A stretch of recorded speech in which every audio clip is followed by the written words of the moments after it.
South ఇండియాలోనే అతి తక్కువ ధరకే రత్నాలు అందించే ఏకైక సంస్థ 6JVR. Hi, welcome to I dream. Godavari నది ఉగ్ర రూపం దాల్చింది. వరద నీరు పొంగి పొర్లుతోంది.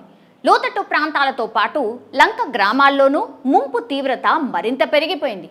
ఒకవైపు వర్షం, మరోవైపు నీట మునిగిన ఇళ్ళు. ఏం చేయాలో తోచని పరిస్థితి అక్కడి ప్రజలది. అంతేకాకుండా విలీన మండలాల్లోని పలు గ్రామాల్లోకి కూడా వరద నీరు చేరుకుంది. పోలవరం ప్రాజెక్టు ముంపు మండలాలైన వేలేరుపాడులో 10 గ్రామాలు, కుక్కునూరు మండలంలో 9 గ్రామాల్లోకి వరద నీరు చేరడంతో అక్కడి ప్రజలను అధికారులు సురక్షిత ప్రాంతాలకు తరలించారు. గోదావరికి దిగువన గల అంబేద్కర్ కోనసీమ జిల్లాల్లో ముంపు తీవ్రత కూడా పెరిగింది. నది పరివాహక ప్రాంతాన్ని ఆనుకొని ఉన్న లోతట్టు ప్రాంతాల్లోని ఇళ్లను, రోడ్లను, కాజ్వేలను వరద ముంచెత్తింది. సో గన్నవరం మండలంలోని 4 లంకలకు బయట ప్రపంచంతో సంబంధాలు తెగిపోయాయి. మరో 4 లంక గ్రామాల్లోకి వరద నీరు చేరుకుంది. ఈ గ్రామాల్లో ఎన్డీఆర్ఎఫ్ బృందాలు రంగంలోకి దిగి సహాయక కార్యక్రమాలు చేపడుతున్నాయి.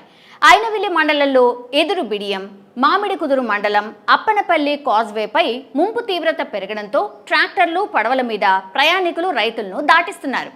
కోనసీమ జిల్లాల్లోని 10 మండలాల పరిధిలోని 48 గ్రామాల్లో లోతట్టు ప్రాంతాలు వరద నీరు వచ్చి చేరింది. సహాయక పునరావాస కేంద్రాలు ఏర్పాటు చేసి బాధితులకు భోజనాలు అందిస్తున్నారు. అల్లవరం మండలం బోడసుకుర్రు పల్లిపాలెంలో వరద ముంపు మరింత పెరిగిపోయింది. 50 వరకు ఇళ్లు నీట మునిగిపోయాయి.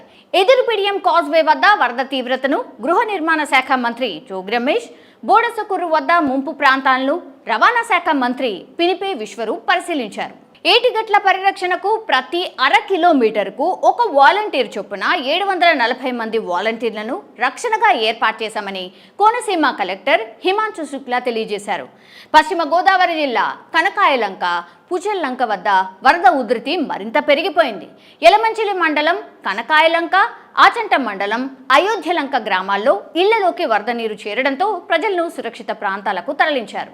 ఇక అల్లూరి సీతారామరాజు జిల్లాలోనూ అదే పరిస్థితి కనిపిస్తోంది. విలీన మండలాల్లోని గోదావరి తీర గ్రామాల్లో ముంపు పెరిగింది. విఆర్పురం మండలం శ్రీరామగిరి గ్రామాన్ని వరద నీరు ముంచెత్తడంతో స్థానికులు తీవ్ర ఇబ్బందులు పడుతున్నారు. గుట్టపైకి వెళ్లి మరీ గూడారాల్లో జీవనం సాగిస్తున్నారు. మండల కేంద్రంతో సంబంధాలు తెగిపోయి నిత్యావసర వస్తువులు లేక తీవ్ర ఇబ్బందులు పడుతున్నారు జనం.